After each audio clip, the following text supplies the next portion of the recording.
en algún momento en la historia de la humanidad los seres humanos entramos en contacto con los agentes biológicos. Se supone que de una manera casual, porque no se puede imaginar un entorno sin gérmenes, ¿verdad? Probablemente sí, sin seres humanos, porque somos más nuevos que ellos, pero no sin gérmenes, ¿no?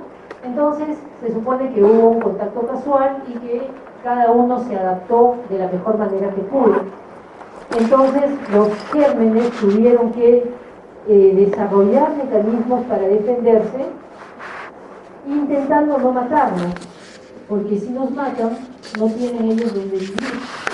Entonces, la mejor estrategia probablemente de los microorganismos sea lograr infectarnos y no matarnos y poder persistir. Probablemente ese sea el logro más importante de ellos y una evidencia de que nuestro sistema inmune no es tan eficiente como parece, ¿no?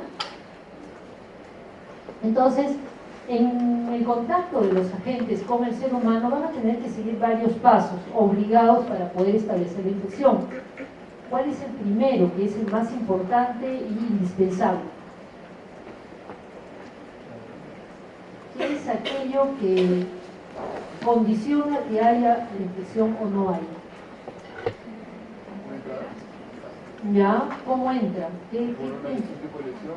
Ya, pero a ver, vamos a suponer que tengo un tubito con sangre de alguien infectado con VIH, ¿sí? Si lo he hecho sobre mi mano, que aparentemente no tengo lesión, no me voy a infectar, ya. Aparentemente vamos a suponer que tengo un corte y me cae la sangre, ¿me voy a infectar? ¿Sí? Depende de qué. ¿De tus defensas? No, en el caso del VIH no.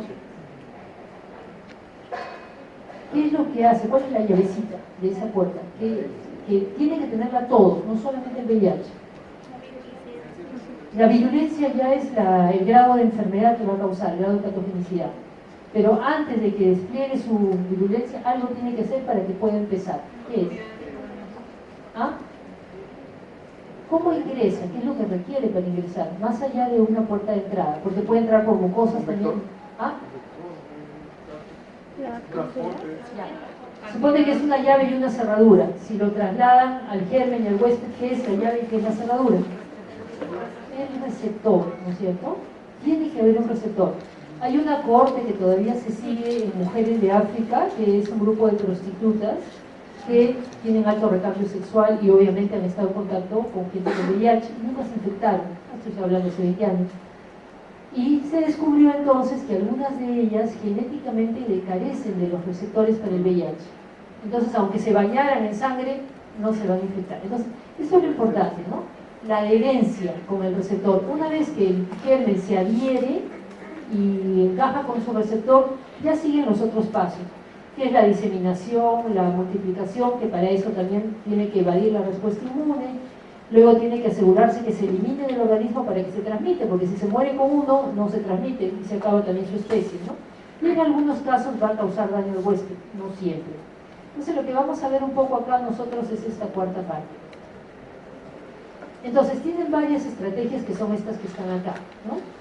Una de ellas, por ejemplo, es generar una mínima respuesta, que es la primera. Es como les decía en el otro grupo, si suponiendo que hoy día tuviéramos examen oral y yo hiciera preguntas para el examen, aquel que no estudió estaría pero así quieto, ni que lo miren y que nadie se dé cuenta, ¿no? Entonces esa es una estrategia, por ejemplo, del herpes que es muy eficaz para el virus. Entonces estas estrategias van a ser encaminadas dependiendo de si son las defensas innatas o si son las defensas adaptativas, ¿verdad? Nos hablemos primero de las no adaptativas, las innatas.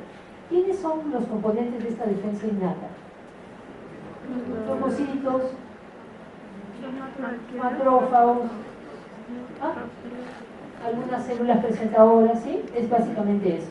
Entonces van a producir estas 6 mecanismos de defensa, básicamente, ¿no? Por ejemplo, van a evitar la fagocitosis. Tienen varias estrategias para evitar la fagocitosis. Por ejemplo, en este caso, cuando se pone ejemplo acá el estreptococo, eliminan una toxina. Esa toxina va a destruir al fagocito, ya no lo fagocita. En este caso van a producir una proteína que va a bloquear su conexión con el anticuerpo, ya no hay esa conexión, ya no lo fagocita.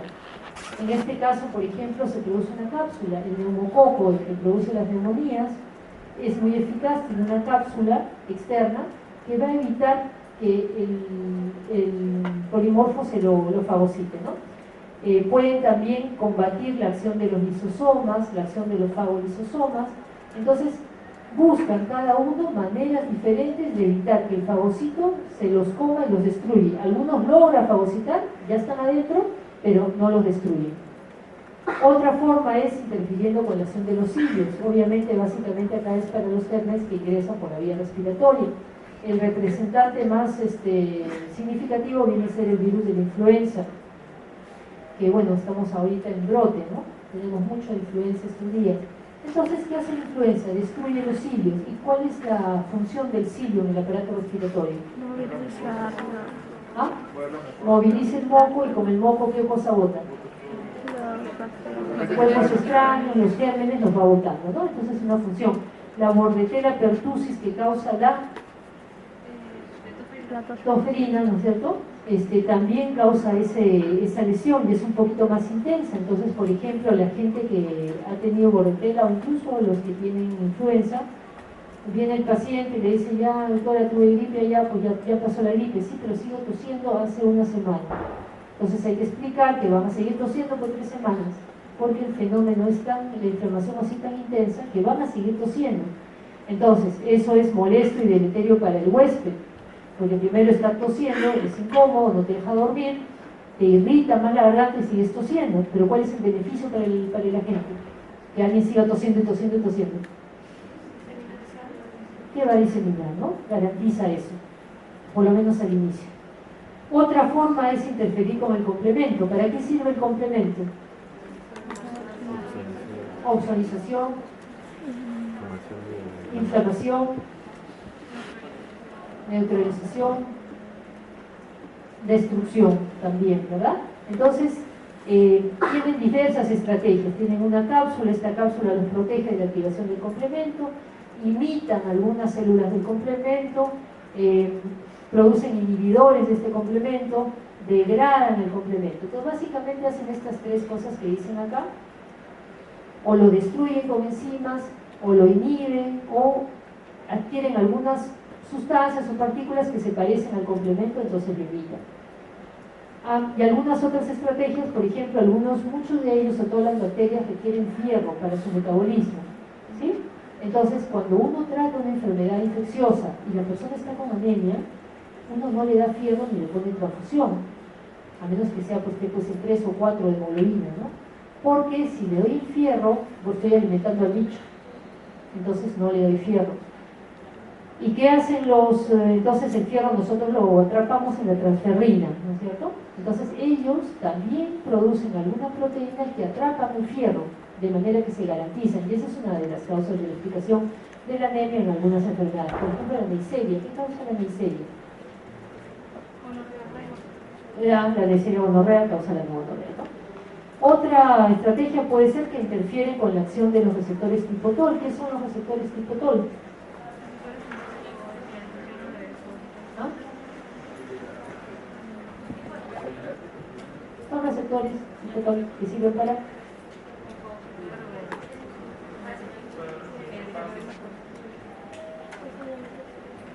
para reconocer, para señalizar, ¿no? Son recontra importantes y no se conocen hace tanto tiempo.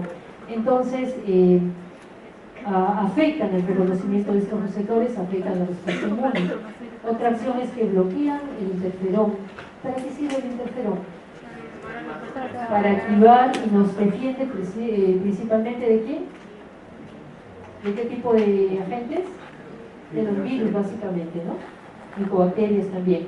Entonces, por ejemplo, estos que están acá pueden bloquear la acción del interferón y, entre otras cosas, con eso logran ser persistentes, ¿no? La hepatitis B, el Epstein-Barr, el VIH, cuando uno se infecta, jamás se libra de ellos, ¿no? También afectan la acción de las células presentadoras de antígena a varios niveles: el reconocimiento, la fagocitosis, la maduración y los fenómenos de apoptosis y necrosis celular. Entonces pueden intervenir a nivel de todos las acciones del sistema, de las defensas innatas.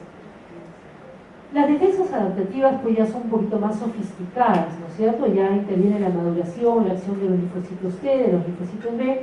Entonces, por ejemplo, si este germen producía cápsula y evitaba que el fagocito lo fagocite, vienen los de la inmunoglobulina, lo oxonizan y lo podemos destruir, ¿no? O si este germen resistía la fagocitosis dentro del fagocito, con los péptidos que expresa la superficie celular, vienen también las células T o las otras células y lo identifican y lo destruyen. Entonces es un poco más complicado y tienen que tener estrategias también más sofisticadas. Entonces hay básicamente estos 4 tipos de estrategias. El primero es golpea rápido y huye, ¿no? Es como cuando viene un ladrón, te noquea, te roba, se va y nadie supo quién es. Entonces, en este caso, los microorganismos utilizan el periodo antes de que aparezca la respuesta inmune para causar enfermedad, para producir la enfermedad y salirse hacia hasta otro germen. Un ejemplo, hasta otro huésped. Un ejemplo representativo pues es el ébola. El ébola no da tiempo de muchas cosas, ¿verdad? Finalmente cuando ya uno identifica a la persona ya se está muriendo, la tasa de mortalidad es alta. Entonces el virus lo que quiere es salir para infectar a otro y sobrevivir. En cambio hay otros, a diferencia de ellos, que se quedan en el huésped y van a persistir. Otra estrategia es el ocultamiento de antígenos, o sea que nadie se dé cuenta que estoy aquí. Como comentábamos al inicio, el virus, pues el herpes, todos los herpes son muy hábiles en eso. El herpes produce la lesión, la úlcera, que no duele mucho, no fastidia, pasa la infección aguda, se va a los ganglios nerviosos y se queda ahí hasta algún momento poder reactivarse. Otra forma es ocultarse en los santuarios. Santuarios se refiere a los lugares donde el sistema inmune no llega o no llega de manera tan eficaz.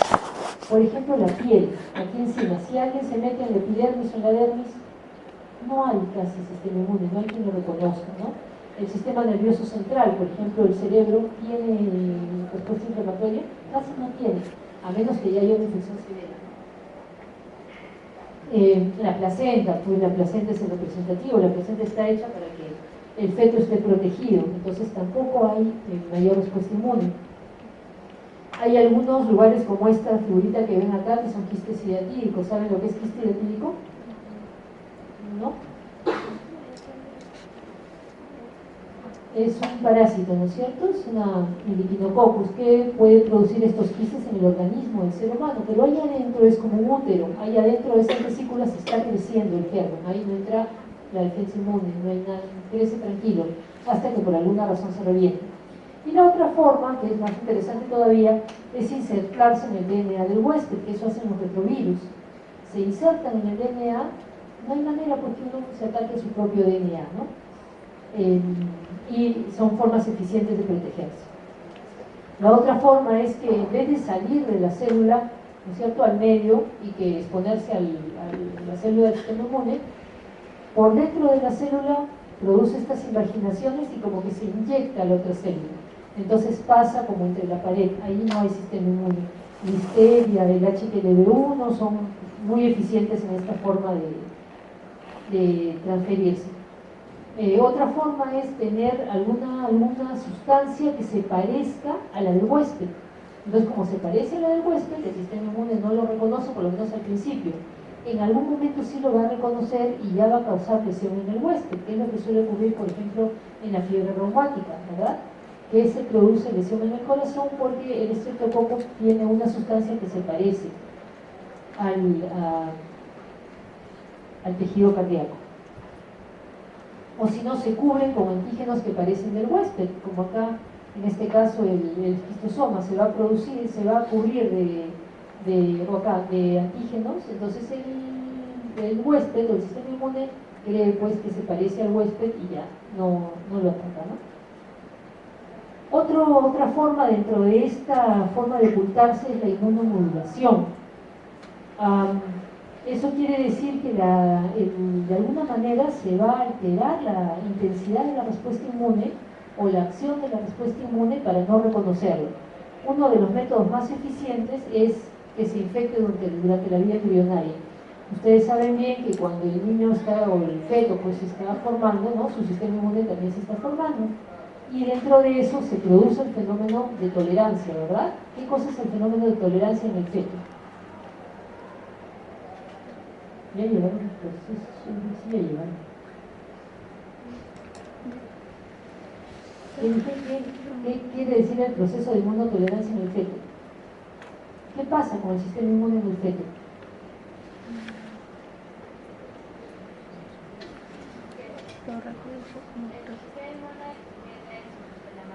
Ya.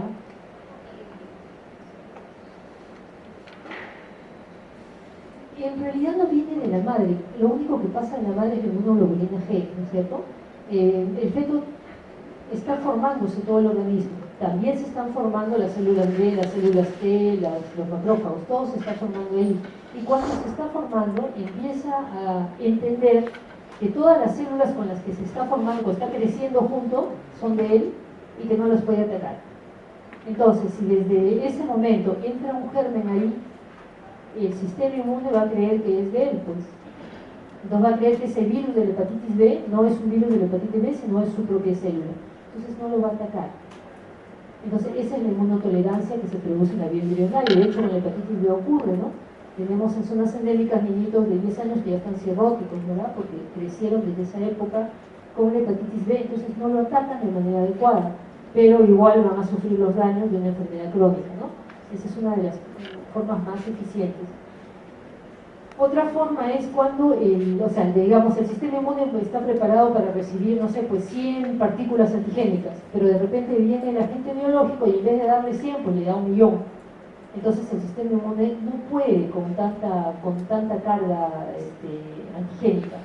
Se va a descontrolar, no funciona bien y es otra manera de alterar, de inmunomodular la respuesta inmune. En algunos casos, como estos ejemplos que tienen aquí, puede llegar a generar anergia. ¿Qué cosa es la anergia?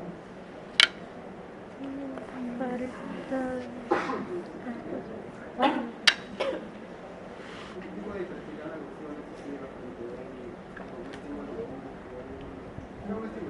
Anergia. Cuando no hay, quiere decir que no hay. Sí, lo que estás hablando otra vez, que es cuando hay mucho, no. Anergia quiere decir que no hay respuesta, ¿no es cierto? Entonces, estas enfermedades producen eso. Otra forma es alterar el balance TH1-TH2. ¿Cuál es más eficiente como protección de difusiones? ¿La TH1 o la TH2?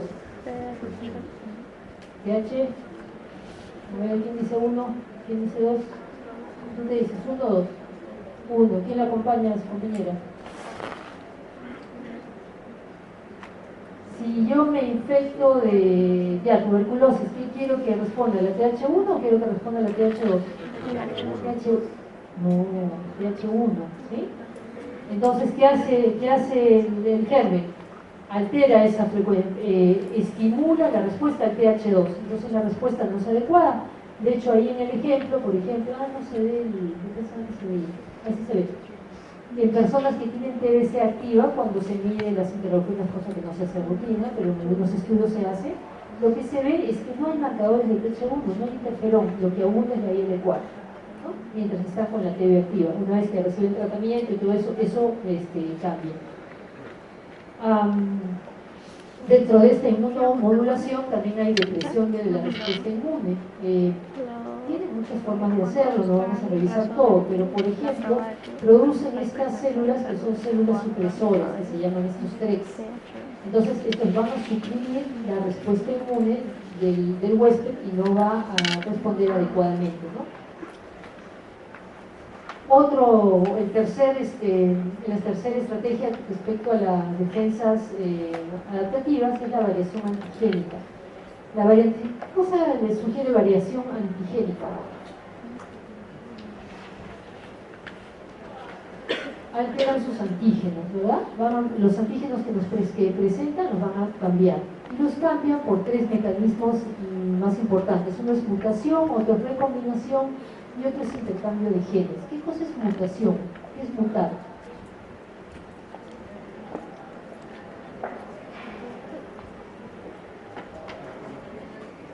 ¿No?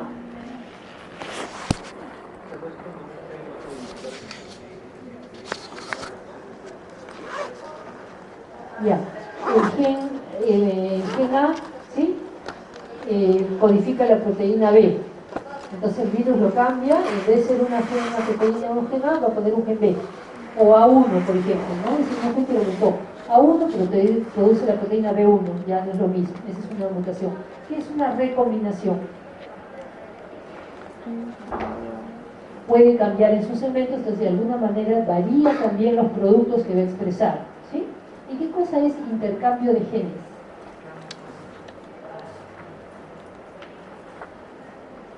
Si ¿cómo se llama? Mi secuencia genética es A, B, C, D, E, y la de ella es F, G, H y J, me junto con ella y le digo, dame tu J y yo te doy mi E. ¿Sí? Entonces hay un intercambio de genes, o sea, cambia el germen, ¿no? Quien es un ejemplo bien representativo de esto es el virus de la influenza. El virus de la influenza tiene estos antígenos que son la hemaglutinina y la neuraminidasa, ¿sí? Que son los que le sirven para adherirse y para iniciar el proceso de infección. Entonces también sirven para que el huésped los reconozca. Entonces, un solo virus puede cambiar, puede mutar su neuraminidasa y su hemaglutinina. Entonces, me infecta el virus de influenza A, genero anticuerpos, pero ya cambia, como ven acá en el gráfico. A la siguiente me vuelve a infectar, ya no es el mismo, pues ya cambió a la 1, al B1, ya mis anticuerpos no sirven, ¿no? Esos cambios, esas mutaciones, en inglés se llaman antigen drift. ¿Qué son los cambios antigénicos pequeños? ¿Sí? Que es importante diferenciarlo de lo que vamos a ver de los cambios grandes. Y hay otros virus que también los tienen, ¿no? Entonces, va a disminuir pues, la respuesta, le cambia lo que tenía preparado el sistema inmune. Tenemos la recombinación, que también es un ejemplo importante de la influenza, y esto es el antigen shift, que son los cambios antigénicos grandes. Aquí es unos genes del virus de las aves, se juntan con algunos genes del virus del ser humano, otros del virus del chanchito, y tenemos el virus de la influencia del ave, del chancho y del ser humano, ¿no es cierto? Que es lo que hemos estado teniendo en los últimos años. Entonces, estos son los cambios grandes. Estos cambios grandes son los que nos traen las pandemias, que todavía estamos sufriendo, el H5N1, el H1N1. ¿Está claro? ¿Sí? ¿No? Y el intercambio de... perdón, ya. Ha habido un error, ¿no es cierto? La recombinación es lo que les dije que era el intercambio, ¿está bien? Y el intercambio de genes, esto ya sí es una locura, porque en este caso el tripanosoma tiene cantidad de genes para expresar 1000 proteínas, pero solo requiere expresar 100 proteínas. Entonces, hoy día utiliza los genes que expresan las 100 primeras, mañana utiliza los genes de las 100 siguientes. Tiene posibilidades pues ilimitadas de cambiar su apariencia. Entonces, no hay manera que el sistema inmune lo atrape. El sistema inmune ya se alistó para atraparlo de esta manera, ya lo va a atrapar, ya cambió. Y vuelve y lo sigue persiguiendo, nunca lo va a atrapar, ¿no? Y encima, este tipo de gérmenes, como son los protozoarios, a veces tienen diferentes estadios evolutivos. Entonces, cada estadio evolutivo encima, que ya es diferente porque es un estudio diferente, encima tiene este intercambio de genes. Entonces, no hay manera de atraparlos. Por eso, para esto, generar vacuna es una cosa muy, muy lejana. Y esta cuarta estrategia es la inmunosupresión. A ver, la inmunosupresión quiere decir eliminar la capacidad de defenderse, ¿no es cierto? En algunos casos ocurre así, se elimina la capacidad de defenderse. Por ejemplo, el ejemplo clásico, el VIH, ¿no es cierto? Llega un momento en que realmente la persona no puede defenderse con nada. En algunos casos solamente se produce una inmunodepresión temporal, o sea, se baja la capacidad de defenderse, pero todavía existe, ¿no? El VIH es el ejemplo clásico, pero también el Epstein-Barr, sino que es una inmunodepresión temporal. El sarampión tiene una depresión tan severa como el VIH, solamente que es también temporal. Después, nuestra enfermedad bandera, ¿cuál es nuestro emblema? La enfermedad infecciosa en Perú.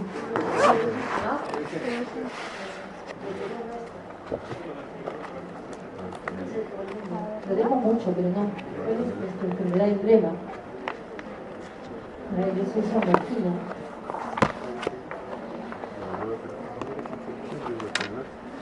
¿La enfermedad de quién? El Carrión, pues, ¿no es cierto? La Bartonella tiene una capacidad tan intensa como el sarampión y como el VIH de producir inmunodepresión, sino que es temporal también. Entonces, esa es otra estrategia. Otra estrategia de inmunodepresión y inmunosupresión es los superantígenos. ¿Sí saben lo que son los superantígenos, verdad? ¿Sí? ¿Qué son? ¿Cómo? Muy intensa, ¿no es cierto? Es extremadamente intensa, entonces como que bloquea pues el sistema inmune y en esa respuesta inmune produce también muchas citoquinas. Entonces el fenómeno inflamatorio es intenso, pero es inútil, no sirve para nada, ¿no? El estafilococo y el estreptococo, pero sobre todo el estafilococo, tiene toxinas que actúan como superantígenos y causan pues muchos problemas.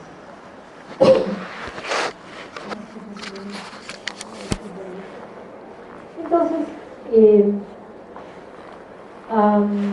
estas estrategias que utilizan los gérmenes cuando son eficientes logran en algunos casos que persistan en el organismo y van a persistir como formas activas, como formas de baja infectividad, como formas metabólicamente alteradas que se mantienen en estado de latencia. Acá uno de sus compañeros me hizo ver en el grupo anterior que esto no es lo mismo, ¿sí? No es equivalente, ¿no? Las infecciones latentes son estas de estados metabólicamente alterados, ¿de acuerdo?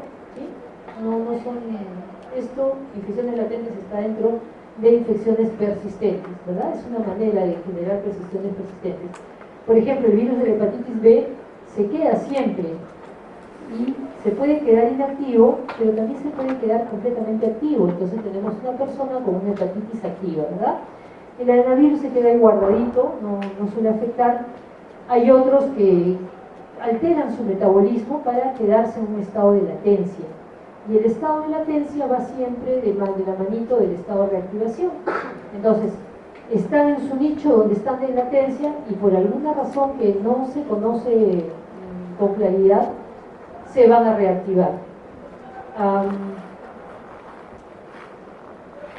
En algunos casos, como por ejemplo el virus del herpes, se conoce algunos fenómenos que lo reactivan, no se sabe por qué. Por ejemplo, van a tener su examen, se estresan, aparece el herpes, ¿sí? O si no, se van a la playa, están mucho tiempo expuestos al sol, esa quemadura reactiva el herpes. O si no, están jugando y tienen un traumatismo justo donde tuvieron herpes alguna vez y se reactiva. Pero no se sabe exactamente el mecanismo exacto, pero es lo que ocurre. Entonces el germen, que puede ser un virus, puede ser una bacteria, está como dormido, está como hibernando, hay algún evento que lo reactiva, esa reactivación casi es como una infección primaria, no puede ser como contenida necesariamente por el sistema inmune, se reactiva, ejerce el efecto que normalmente lo hace, que en el caso del herpes fue la aparición de las vesículas, y ahí viene la respuesta inmune, lo vuelve a controlar y lo vuelve a revertir, ¿no? Entonces, de esta manera garantizan que siempre van a sobrevivir, tienen la sobrevivencia asegurada. Entonces, un poquito viendo estas cosas, tenemos varios patrones de persistencia o de no persistencia. Por ejemplo, el primero, viene el germen, produce la enfermedad, no se recupera la enfermedad y elimina el microbio. Un ejemplo, ¿qué cosa? Nos infectamos y desaparece y no lo portamos. La gripe, ¿no es cierto? La gripe se va, no queda en un reservorio. Ese es un ejemplo de infección no persistente. En ejemplo de una infección, por ejemplo, que el segundo viene, da síntomas del cuadro clínico, la persona se recupera, como que se cura, pero el germen sigue reproduciéndose de manera casi silenciosa, pero lo sigue diseminando. No, vean esto un poquito más abajito, ya van a ver por qué. Aquí es uno que no causa enfermedad. El ejemplo clásico es el Epstein-Barr. El Epstein-Barr es el que causa la mononucleosis, ¿verdad? Se le llama también la enfermedad del beso. Entonces se contagia por la saliva, pero la persona que se contagia se besa con alguien que no está enfermo, que parece que no está enfermo, pues, pero probablemente ya tuvo la infección y va a eliminar continuamente, igual que el citomegalovirus. La mayoría de nosotros, si nos hacemos una prueba, van a ver que estamos infectados ya con citomegalovirus y seguro que lo eliminamos, pero como tenemos una inmunidad conservada, no hacemos enfermedad. Pero si alguien se contagia y tiene una inmunidad alterada, sí puede hacer enfermedad, ¿no? Entonces, ¿qué garantiza el germen? Que se va a diseminar, no va a desaparecer, ¿sí? El herpes Epstein-Barr, toda la familia, ¿no? El citomegalovirus. Aquí, por ejemplo,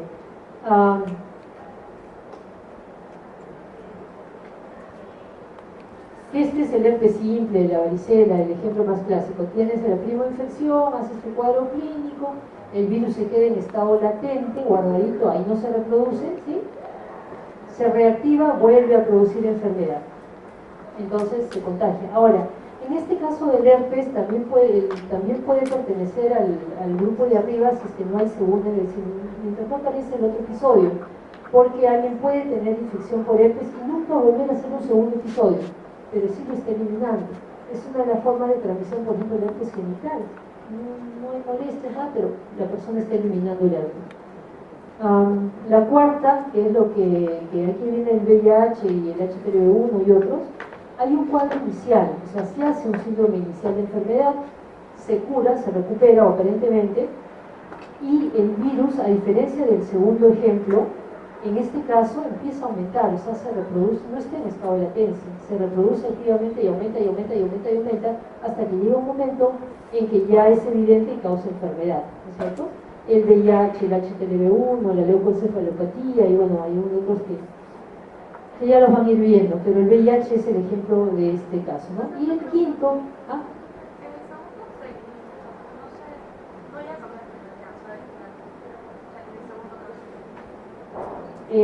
cuando digo elimina, quiero decir que no que desaparece, sino que se está eliminando el... No. Siempre la persona está eliminando el germen, no se deshace del germen, aunque esté sanita, pero está eliminando virus, ¿sí? No es eliminar de se desaparece el germen, ¿no? Sino que se transmite, ¿no? Sí, sale. Aquí, claro, la cuarta hay una reproducción activa, o sea, aumenta la población del virus, ¿sí? Que sería la diferencia con el de acá arriba, ¿no? ¿Sí? El segundo podría llegar a causar un tercero en el caso del herpes. ¿Causar un? O sea, la segunda podría llegar a ser una tercera en el caso del herpes. Claro, en el caso del herpes. Mientras no haya un segundo episodio, podría estar acá, ¿no? Pero en algún hay gente que nunca vuelve a tener un segundo episodio, aparentemente. Y el cuarto ya es una forma silente, la persona se infecta, nunca hace cuadro inicial, ni sabe que está infectado. Pero el microorganismo, pero se sigue reproduciendo, se reproduce hasta que llega un momento en que ya causa enfermedad, ¿no? El Creutzfeldt-Jakob es un ejemplo de eso. Esto es básicamente lo que hemos visto.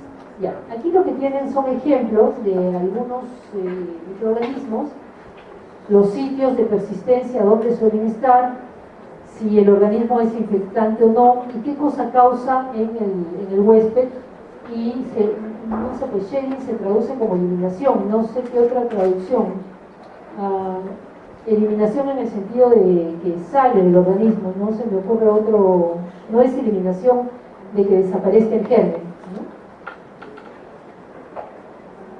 Si se les ocurre otra traducción, pero sí, repartir, eliminar, no se me ocurre otra, pero esa es la idea. Ahora, uno de sus compañeros del grupo anterior me preguntó si tenían que memorizar esta tabla. Obviamente no, pues no tienen que memorizarla, ¿no? La idea es que entiendan el sentido, o sea, el sentido es, los bichos van a hacer lo posible por sobrevivir y nosotros vamos a hacer lo posible por destruirlos. Y en esa guerra parece que están ganando ellos, ¿no? Pues nosotros nos morimos, pero ellos siguen ahí. Muy bien, ¿alguna pregunta?